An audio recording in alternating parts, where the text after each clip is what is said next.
All right, so we got a Samsung and a wall oven.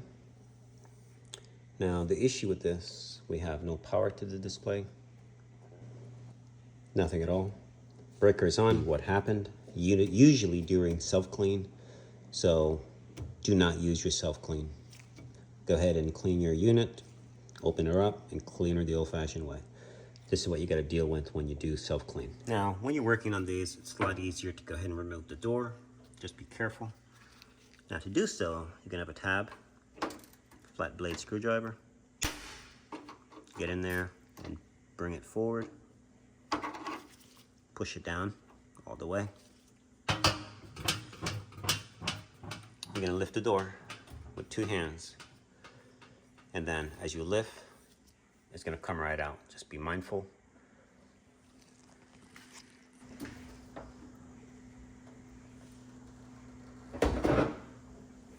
All right, so now we're gonna go under here. You got some screws. Already got one out. Another one there. One there. And another. Let's get those out. All right, so if you have a lip on yours, as in this unit, it's gonna be hard to, once the screws are removed, that is, okay, when you've taken all your screws out, we're gonna go up top here, and we're gonna push this up, and we should be able to lift this off, if all is well. There's a tab behind here, and you lift, and it comes off. So you pull out slightly, and then you push up, and it should come down. So, but we might have to remove the screws on the sides. We'll probably take this door off as well. All right, so let's see if we can get this thing off first. If not, we'll have to pull the unit out. We're gonna extract this slightly, not a lot. Now, you wanna be careful when you pull these out. You don't wanna get any tool or anything between here. You're gonna scratch your cabinet. You don't wanna do that, okay? So the way we do that, 2 ways. You can grab the door and slowly pull. The door is quite strong, you're not gonna damage it, and that will actually allow you to bring it out. Or you can reach in here and try and pull the section. That will work as well. So, all right, let's get it out. Slight wiggle, nothing crazy. You can see unit is out. That's pretty much all you need. And now we can deal with getting this off. And the bracket that was holding it, you lift forward and it goes up, okay? Just like that. All right, so we're free. Now keep in mind, the unit might still be live, so make sure you turn your breaker off. Never work on a unit with it live. All right, so we're gonna turn the breaker off and we're gonna do some testing and see what's going on. So before you do anything, go ahead and unplug all of these. You don't wanna have this hanging.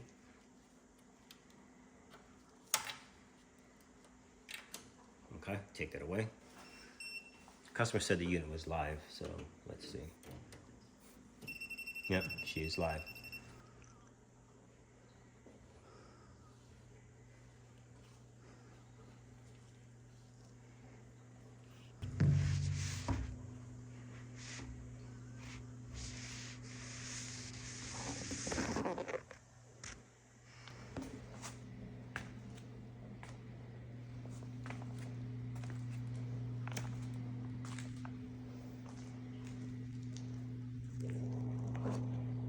All right, so we're gonna check for power coming in. We wanna make sure that we have good power before we do anything.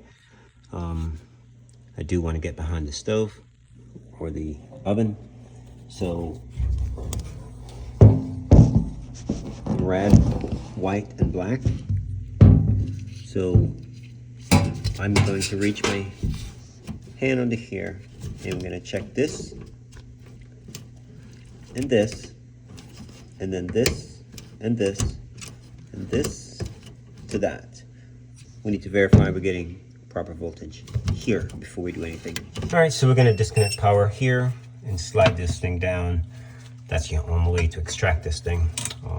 It was not properly installed.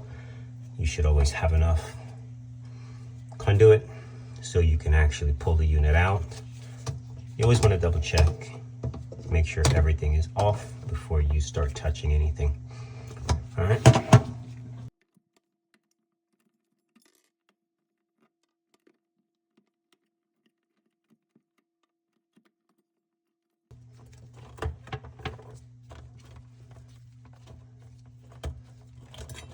I'm the type, even though I know power is off, I'll still do this, pull it away, just in case. And if you ever do want to check something to see if it's live, back of your hand, slap it, never grab it.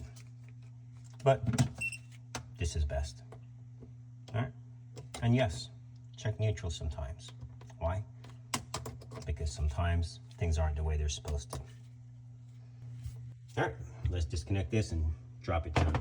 Now, have yourself a piece of cord, rope, string, whatever, attach it to this, because you'll need to be able to fish it back up. And it's gonna be super difficult. Once we loosen this clamp, pull that through, you gotta loosen this.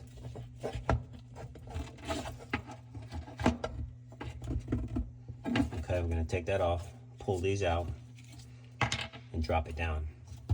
All right. Bottom.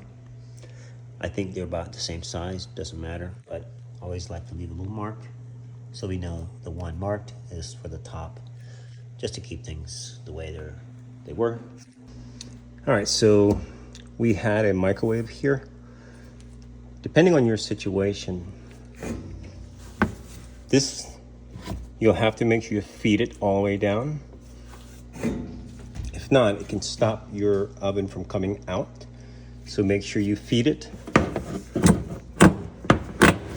long enough so you have enough to extract. Otherwise, you'll be stuck. All right, let's get it out.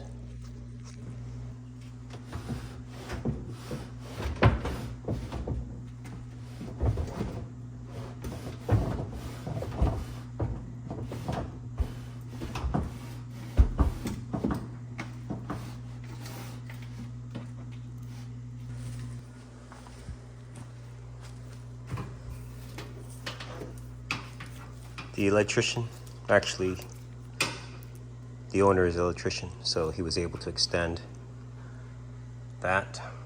I explained to him, so excellent. All right, let's get into the back of this thing. All right, so we're at the back. Got a screw here, one there, one there, one there, two there, one here, one, and one right there. This should come off. We're gonna lift this up. Just be mindful of your wire. It pulls out.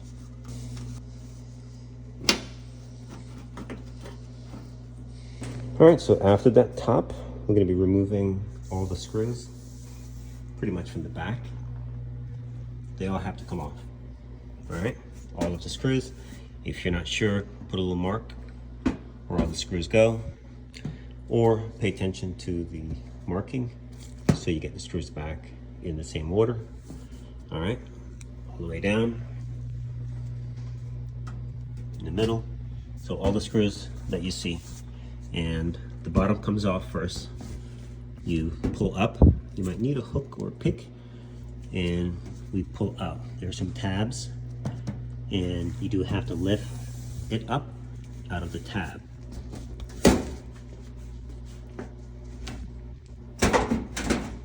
And just be mindful because the top is now loose, so, or leave one screw in if you're not sure. All right, bottom's off. All right, so I'm gonna check this guy first, and I think this guy is our problem, so we're gonna check him. He should have continuity. Okay, now another way to verify that he is at fault, what you're gonna do, you get a small bypass and you connect these two wires. You plug the unit back in, connect the display, and if all is well, it should light up. All right, but we're gonna take this guy and test him. We should have resistance. If he doesn't, he's dead. All right, so you should hear a beep if it's good.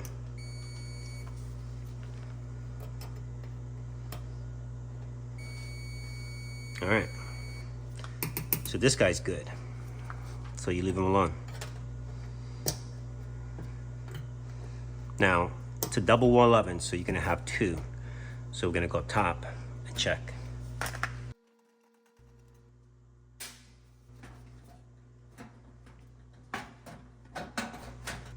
All right, that's the other one.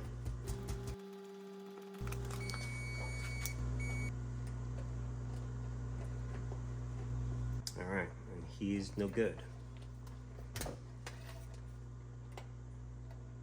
Okay, so he's bad. So he's no good. So this is part of the circuitry that feeds the display board to initiate anything on the oven. So these are not in circuit. They will not turn on the board. So we have the replacement part. So we're gonna install it. Now, I wanna show you something or explain something to you. This is the Samsung part, and this is a GE part, very similar, and for a wall oven. Now, he turns off at around 170, and this guy is around 125. Way low if you ask me. We're gonna put the same unit back on because I'm gonna tell the customer, don't use self-clean. At the end of the day, those should never turn off. But self-cleaning is horrible. Don't do it, it will destroy your unit. So I'll leave a link for the part, and we're gonna change that. Pretty straightforward. You have one screw and a tab you gotta lift it out of. Now, if you don't have this part, what you're gonna do, and I'll show you before we even put this part on, we're gonna put a small bypass, and we're gonna put the face back on, reconnect the wires, just so that we know we're connected and we're ready to go, so you don't waste your time putting the part in and then you notice it's not working, it's something else. So that's how you do that. So we're gonna change this, and then we're gonna do a quick bypass just for the video so you can see.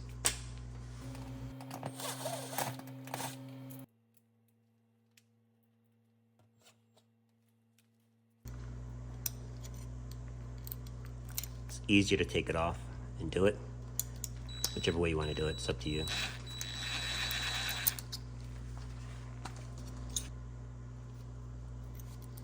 And guys, when you shake these, they usually shake when they're good.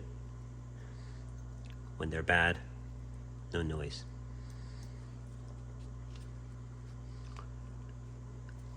At the end of the video, I'll show you a trick. Instead of actually replacing it, this might be able to save you. All right.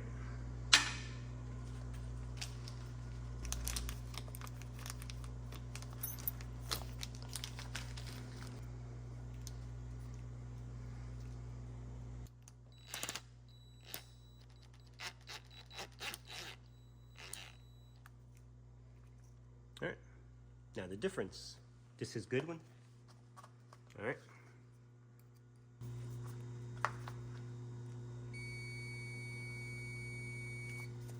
All right.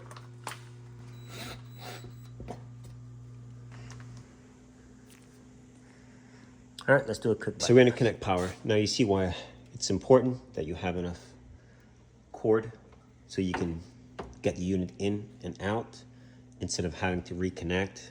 This would be crazy, but now we have enough and we're going to connect power. Now, sometimes you don't have a lot of room under here, so I get it. But what you can do, you can just pull the excess and set it up there. All right, so we're gonna connect power. We have our display temporarily connected. We have our bypass. Make sure nothing is touching metal. All right, super important. Now we already have our new part on. This is just for you at home to verify that that is the problem. All right. So you can see we have power back to the display. Lights are on. So you should be able to press cancel and everything should be, well, the doors are off, so we're not going to do anything, but you can go ahead and, let's say, initiate bake. Okay, and that is the upper. That is the upper, so you would press start and the unit should start. Okay, we're going to unlock, cancel, and also your doors are now unlocked. If you remembered, it was pushed forward. That means the board is functioning, the unit is actually back ready to work. So now we're going to reconnect our wire after we cut power off and put our display back on. All right.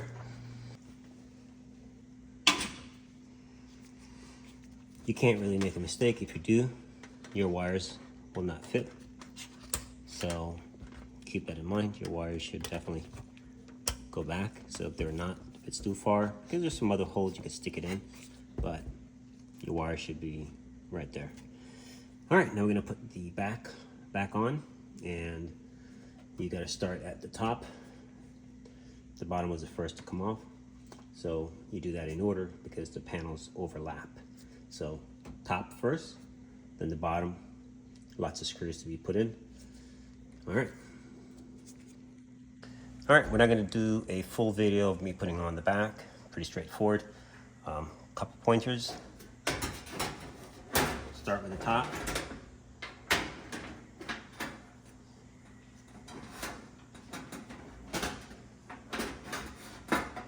They go under.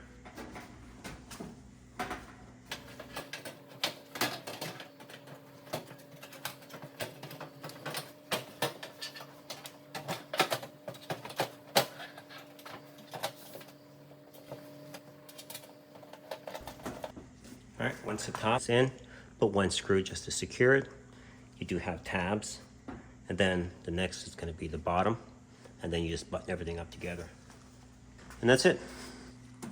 All right, so now all your screws will go in.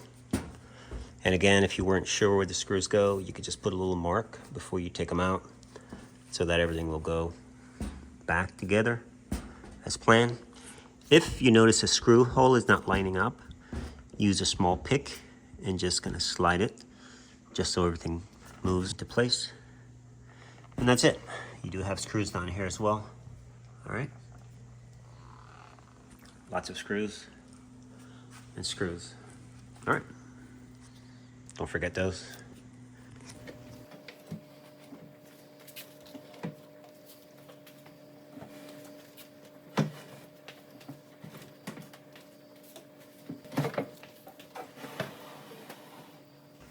You want to make sure you pull any excess from the back, meaning the power cord.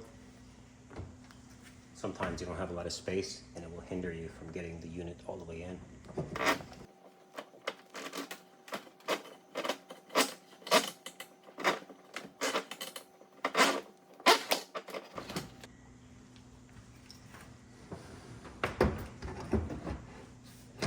All right, she's in. See that extra? When that's sitting in the back, when you don't have a lot of room, it stops everything. All right, so we're in. Don't forget your screws along the edge. Then we have our door we have to put on still. Make sure everything's lining up. All right, and we're gonna pull the excess. We had to move the microwave sideways. Could not extract it. The trim was too tight. Very nice install, but not very user friendly for repairs, to be honest, but we make it happen. So we turn it sideways so we can get access here. Now we're gonna pull these up and we'll go up top and pull it, and the excess will be up there. In the event we need to get back in here, we don't have to go through adding more wire again. All right, let's put the doors on. Let's put these on, screws in, and then put the doors, and we're pretty much done.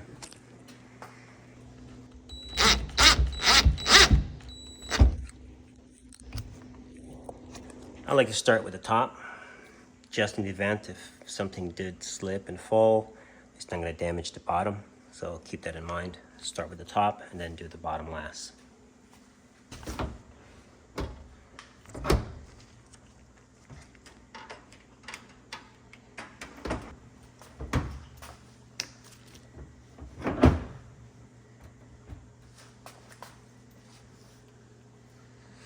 All right, I want you guys to kind of pay attention to this.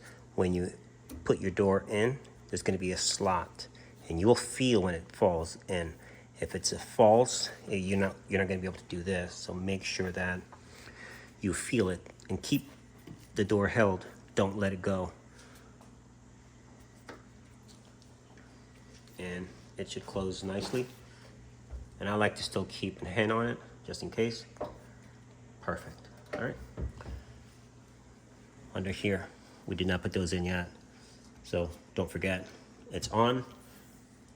The tabs are in. I didn't show that, but I already explained when I took it off how. You have two tabs, like little hooks, and they fall right down on it.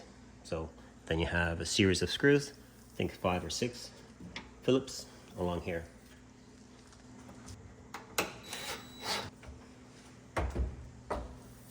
Guys, don't hold the door by the handle, hold it by the sides. And you want to set it in. You want to like pretend you're closing it. And you hear that? It fell in. You should be able to let go of the door. Push down. Push your tabs in. That's the tab you're pushing. Locks in. And to remove, you do the reverse.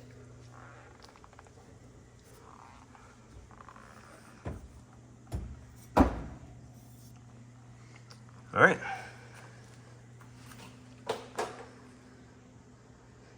Now we're going to turn power back on after we put this unit back in place.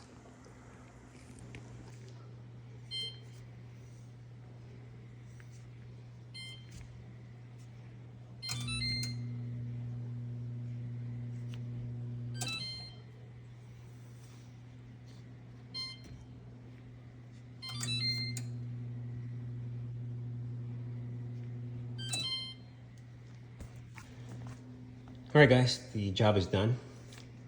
Everything is working. Door is unlocked, both of them. And unit is functioning.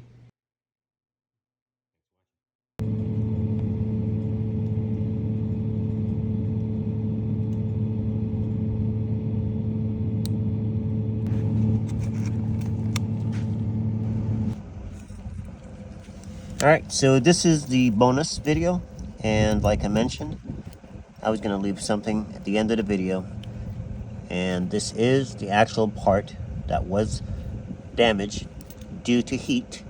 Now what you do, put it in your freezer, as you saw, and next morning you check it with your meter, and you should have continuity. All right, here we go. All right, so it is working. You can put it back in. It has to do with temperature. It does not compromise the bimetal. The bimetal is preset. Once that preset determined temperature is met, it flips. It has no choice, okay? Unless you do this a million times. But once or twice, 100% safe. In fact, if anything, it is safer because if it's compromised, it means it's going to be tripping at an earlier temperature. So eliminating any kind of threat. So totally fine. All right. Thanks for watching.